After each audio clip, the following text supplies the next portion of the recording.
Welcome to the Zen Studies Podcast. I'm Domio Burke. Thanks to new supporting members of the podcast, quite a few of them because it's been a while since I released my last episode. Neil from Kanata in Ontario, Canada. Mateusz from Lublin, Poland. Dan from Mint Hill, North Carolina. Diane Myogetsu from Melrose Park, Illinois.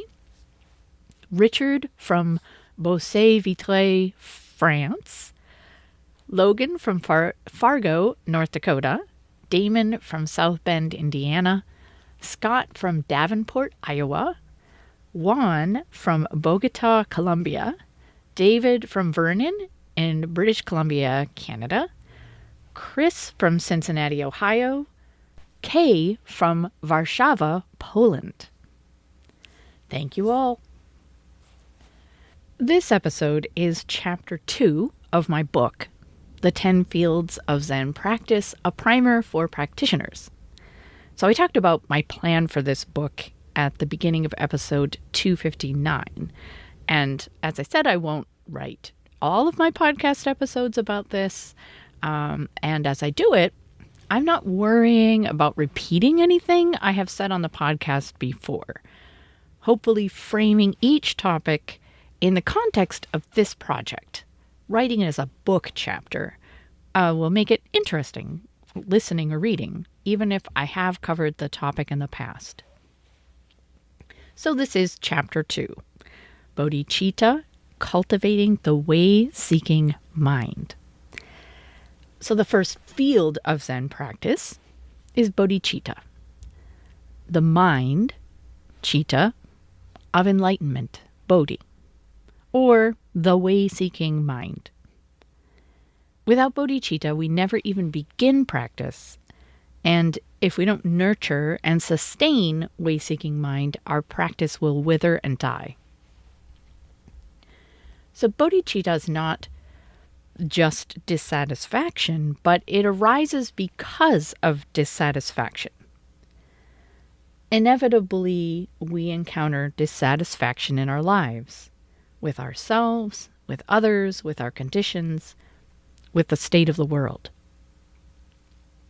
Society, especially modern capitalist society, emphasizes objective solutions to our discontent. We will be happy, we're told, if we can just find the right job, the right relationships, the right pastimes, the right lifestyle. Along the same lines, we're told we'll be happy if we can only fix ourselves, apply the right self-discipline, overcome our troubling emotions and desires, and end our negative habits. Although this latter approach to satisfaction focuses internally on the self, I'm calling it objective because it divides us into a superego which attempts to impose an agenda on an object, which is the troublesome aspects of self. Somewhere along the line, we become dissatisfied not just with the various less than ideal aspects of life, but with all the approaches we have employed to achieve greater happiness and peace of mind. Perhaps we've struggled to attain the objects, relationships, and conditions we hope will ease our dissatisfaction, but these things relentlessly elude us. Or maybe we've attained those things, but still find ourselves dissatisfied. The spiritual discontent that sparks the arising of bodhicitta can look different ways in different people and different in the same people at different times. It may be fairly subtle, manifesting as a vague sense of regret. Is this all there is? We ask ourselves. Or the end of my life fast approaches. How do I want to have lived?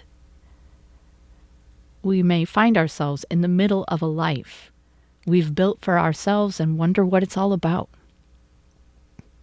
Outwardly, we may manage to appear relatively happy and well-adjusted, but inwardly we are nagged by a terrifying doubt that we're missing something important. Spiritual discontent, called samvega in Buddhism, may also manifest more painfully and dramatically as depression, despair, or addiction. Regardless of how fortunate or unfortunate our circumstances, life may seem bleak, pointless, discouraging, threatening, or overwhelming. Perhaps our negative habits cause great suffering to ourselves and others, but we find ourselves unable to change. Or our personal life may be okay, but we still feel anguish about the incomprehensible suffering and injustice in the wider world. Society is uncomfortable with our spiritual discontent.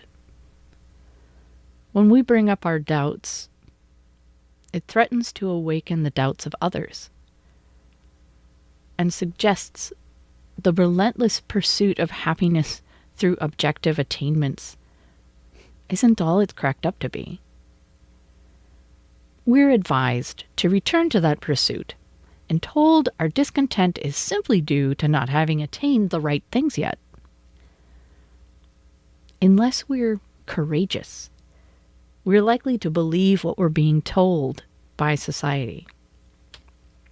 Consequently, we'll probably attempt to bury our discontent and distract ourselves with all the activities that are supposed to bring us lasting happiness and peace of mind. If we don't bury our discontent, or if it refuses to be buried, at some point in our life, bodhicitta may begin to arise. It may appear as a desperate defiance within us, based purely on intuition. I haven't found it yet, but there has got to be a better way, we repeat to ourselves. This spurs us on to search for that better way through reading or study, talking to people, travel, trying out different practices. Alternatively, our bodhicitta may arise when we're exposed to someone who gives us hope, whether we meet them personally or through writings or teachings. Such a person expresses or demonstrates a way of being in the world that has never before occurred to us. This is what happened to the Buddha when he was still Siddhartha Gautama and struggling with spiritual discontent. The sight of a monk calmly meditating in the midst of all the troubles of the world planted a seed in his mind, and eventually he set off on his own spiritual search. When our bodhicitta first arises, it is like a tender shoot emerging from a seed, full of hope and potential, but also fragile. Our freshly born, way-seeking mind can be trampled and killed by cynicism, sarcasm, negativity, and lack of respect, support, understanding, and sympathy from others or from ourselves. It's important to recognize the preciousness of this tender shoot of bodhicitta and protect its growth. We should seek more of what has given us hope and inspiration. We should seek the company of like-minded people who will understand and encourage us. If your way-seeking mind is threatened by your own negativity or skepticism, it can help to make a pact with yourself. Seeking a better way to live doesn't mean you have to give up your power of discernment or your autonomy. It doesn't mean you suddenly have to change your life. In fact, that's not recommended. It doesn't mean you have to swallow Buddhism hook, line, and sinker. Promise your wary or skeptical side that you will take things one step at a time, gradually confirming the efficacy of the path of practice for yourself. Also, ask your skeptical side to make a little space for hope, or at least for trying something new. The function of bodhicitta. Bodhicitta inspires us to take the first step on the path of Zen practice. Reading or listening to our first Zen book or podcast, trying our first period of meditation, or showing up at a Zen center for the first time. If Buddhism is part of our family tradition, bodhicitta inspires us to explore the practice of it more deeply for ourselves as adults. Taking this first step is a big deal, and we are propelled past all the attendant inhibitions or inconveniences by our bodhicitta. Once you've embarked on a path of practice, whatever that looks like for you, bodhicitta is what continues to motivate you.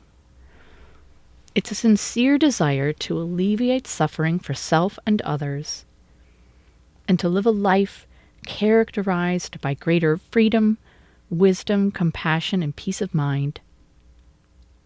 Plus, a conviction that all of this is possible. Early on, when our bodhicitta is a tender sprout, our conviction is based on intuition and hope. Later, when we've experienced some of the fruits of practice, our faith and determination grow. Our bodhicitta can become strong and resilient. This, in turn, can give us the courage to face and deal with our remaining spiritual discontent. When our discontent has eased somewhat, we practice for the sake of others. We recognize our well-being is inseparable from the well-being of all that lives, all that is. We naturally want to help others who are suffering. Just as we refuse to accept the status quo when dealing with our own discontent, we refuse to accept that the world can't be changed. We may be inspired to take the Bodhisattva vow, or the vow of enlightening Bodhi beings, sattvas, which is to stay engaged in the world until every last being is liberated from suffering. It may be an impossible task in a literal sense, but living by this vow transforms us and positively affects everyone around us.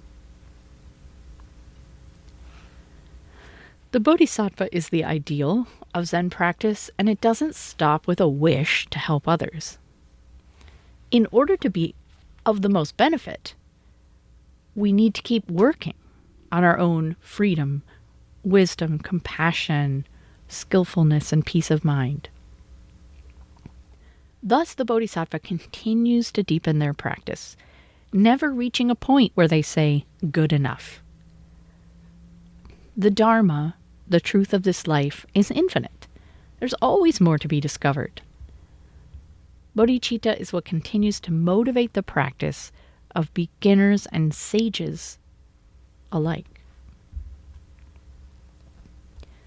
We cannot take way-seeking mind for granted. As part of our Zen practice, we need to cultivate our bodhicitta. Cultivate means to care for something in a way that allows it to grow, thrive, and reach its full potential.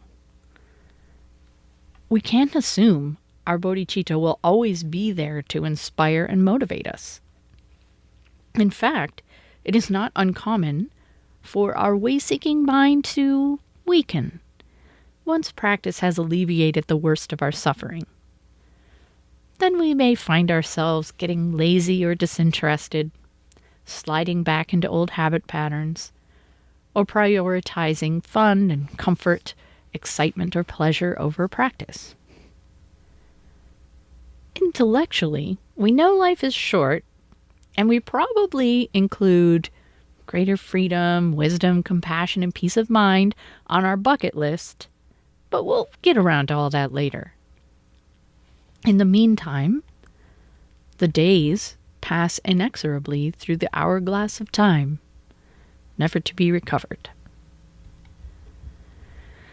On the other hand, our bodhicitta, to continue to use a plant metaphor, may be overcome by weeds. These weeds are motivations that superficially resemble bodhicitta, but are actually about making aspects of our Zen practice into objects to be attained. When our bodhicitta is overrun by weeds, we've taken the same approach to practice that previously we've taken to the rest of our lives, except in this case, we're sure that true happiness and peace of mind will result if we just attain the right meditation, the right mindfulness, the right understanding of the teachings, the right enlightenment experience, or the right saintly demeanor. When we do this, we've objectified the rewards of Zen practice and placed them outside of ourselves. In doing so, we've set ourselves up for the same pattern of disappointment that we've experienced in pursuing anything else in hope of happiness and peace of mind. How do we cultivate our bodhicitta without falling into the trap of objectifying our practice? This is an art, so we shouldn't judge ourselves too harshly if it takes many years or even decades to learn how to do it. As Zen Master Dogen said, quote, "You have to force yourself to arouse Bodhi mind and practice the Buddha Dharma." Who has such Bodhi mind from the beginning? Arousing what is difficult to arouse, practicing what is difficult to practice. In this way, you will naturally progress in the Buddha Dharma. Each one of us has Buddha nature. Do not meaninglessly deprecate yourself. End quote. Cultivating bodhicitta by turning toward what we don't yet know. If we're aiming to cultivate our bodhicitta, it helps to know what strong, healthy, mature bodhicitta looks like. The details will manifest differently in each person, but generally speaking, it looks like an utterly sincere love for the truth. When we mature in practice, we understand that the truth is the medicine for all ills, and that awakening to and according with the truth results in liberation and great compassion. It is said in Zen that first we practice for the sake of our own suffering. Then we practice for the sake of others. Ultimately, we practice for the sake of the Dharma, the truth itself. When we approach this relationship to practice, it becomes less and less about us. The realization that what we don't yet know is infinite does not discourage us. It inspires in us deep reverence, gratitude, and curiosity. The direct perception of our inadequacy when it comes to being a positive force in the world does not become an indictment of our worthiness as a human being, but a motivation to roll up our sleeves and dive into the work of a bodhisattva with the fascination of a scientist or inventor. How do we cultivate strong, healthy, mature bodhicitta? First, we learn how to pay attention to and value it. People often wonder why their practice is stagnating, or why it's hard to motivate themselves to meditate or be mindful, study, or participate in Sangha. If we regard these challenges through the typical framing offered by society, we will assume that what's required here is something objective, like greater self-discipline, or a better approach to meditation, or a different community to practice with. Within the paradigm of practice, though, the obvious question is, what's the state of your bodhicitta? It may seem paradoxical, but the way toward alleviation of suffering and greater wisdom, compassion, and peace of mind involves turning toward your remaining spiritual discontent, or the limitations of your understanding and embodiment of the Dharma. You may resist this, imagining it's counterproductive. If you've gained a decent measure of happiness or peace, why go trolling around for your unresolved stuff? Why try to transform a good enough sense of happiness into dissatisfaction? Is Zen just an endless self-improvement project? These are valid questions. But the answer to all of them is, don't worry, it's optional. Trust yourself and connect with what you really, truly want. Bodhicitta is not an ideal imposed from the outside. It arises deep within you. You can't manufacture it. You can only nurture what is already naturally there. It's just like a farmer planting a seed and cultivating a plant until it yields something nourishing. The farmer didn't create the seed. They just paid attention to and valued it and helped it grow and flourish. There's no point whatsoever in comparing your Bodhi seed or sprout to anyone else's or to any ideal. Just nurture what's there. At the same time, don't neglect your bodhicitta. It is your fierce love, your determination, your humility, and your wonder. Practice, however that looks for you, is not just a hobby. It's about the meaning of your entire life, no more or no less. Don't let your life slip by without courageously facing your doubts, trying a new way, and exploring all possibilities. Unless you are a completely liberated Buddha, you still have more to learn. Ask yourself, why am I not completely and utterly at peace with my life, like a Buddha? What within my own mind stands in the way of this? What are your unresolved fears? Where do negative habits and reactions still arise in your life, and what's behind them? How can you reconcile the two sides of life, the beautiful and the horrible? How can you be more present with those you love? How can you better appreciate each and every moment of your life, living each day as if it were your last? Opening up to what you do not yet know, to what you have not yet mastered, is not about fabricating a sense of inadequacy. It's about acknowledging the wondrous and boundless nature of existence. Practical ways to cultivate bodhicitta. In addition to turning toward your remaining spiritual discontent, or toward the limitations of your understanding and embodiment of the Dharma, there are many things you can do to cultivate bodhicitta. Challenge yourself.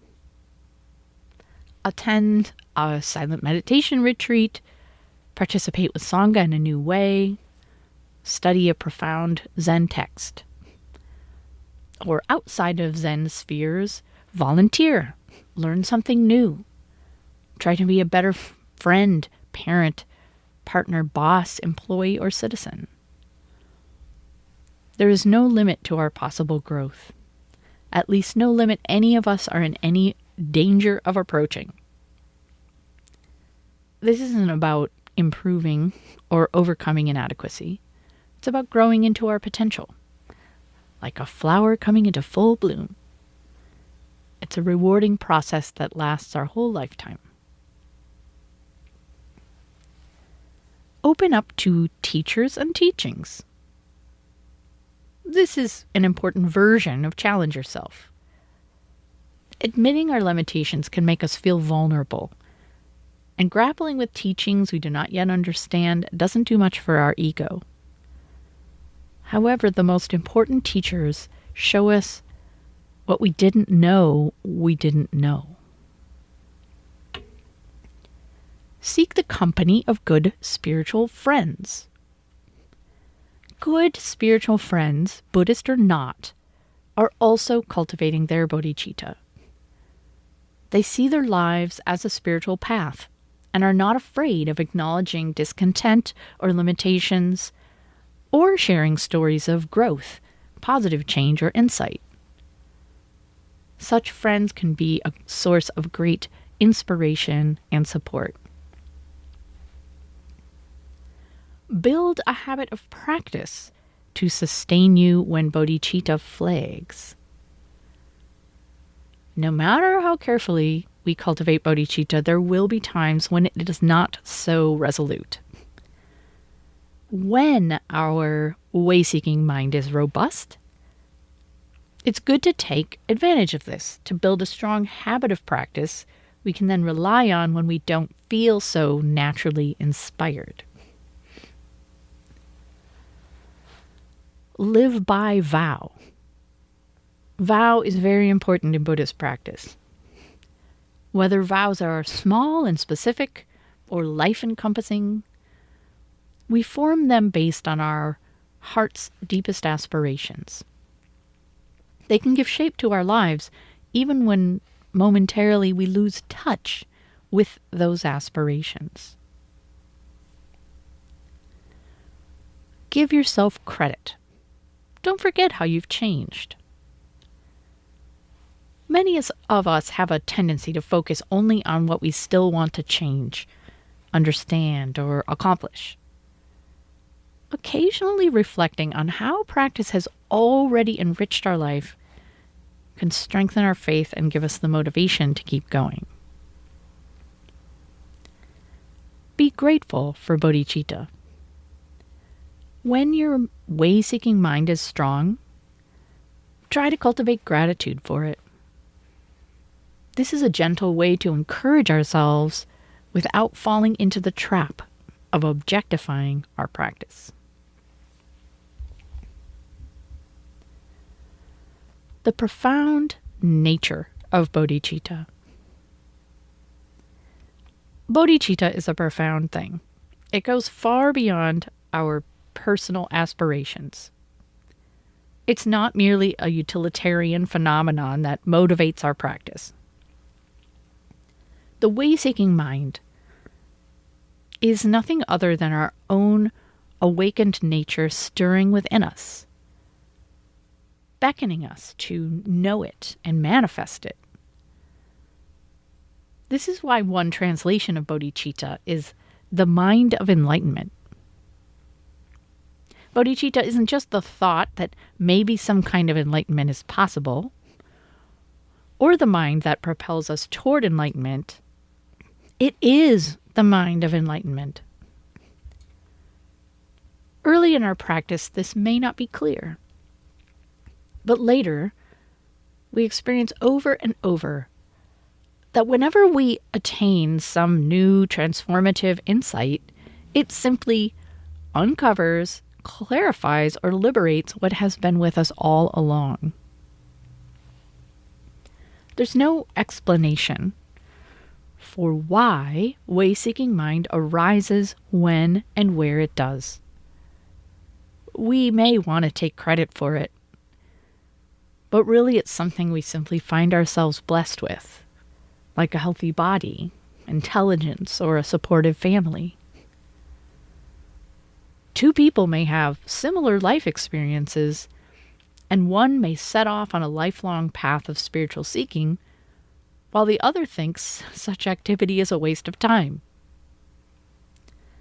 In Buddhism, it's taught that bodhicitta eventually arises in everyone, even if it takes many lifetimes. And you can't make it arise before its time. Keeping this in mind can help you be patient and compassionate. When your own bodhicitta is motivating you to practice, but people around you are not similarly inspired. Like the other fields of Zen practice, bodhicitta has a purposeful and a goalless aspect. We value and cultivate our way-seeking mind because it's what keeps us moving along the path of practice, for the benefit of self and other. At the same time, we nurture and celebrate bodhicitta for its own sake. Even if we're doomed to forget everything we've learned, every insight we've had, even if our negative habits remain with us until the end, even if our practice remains mediocre, any moment can be transformed by the sincerity of our intention. This fact is famously celebrated by Shantideva. Quote, "The wish to benefit beings that others have never had for their own sake, this special jewel of mind, is born, a wonder without precedent. The cause of every wanderer's joy, the cure for being suffering. How could one take the measure of the merit of this precious mind?" End quote. I will be back very soon with another episode. I hope you'll tune in. Thanks for listening.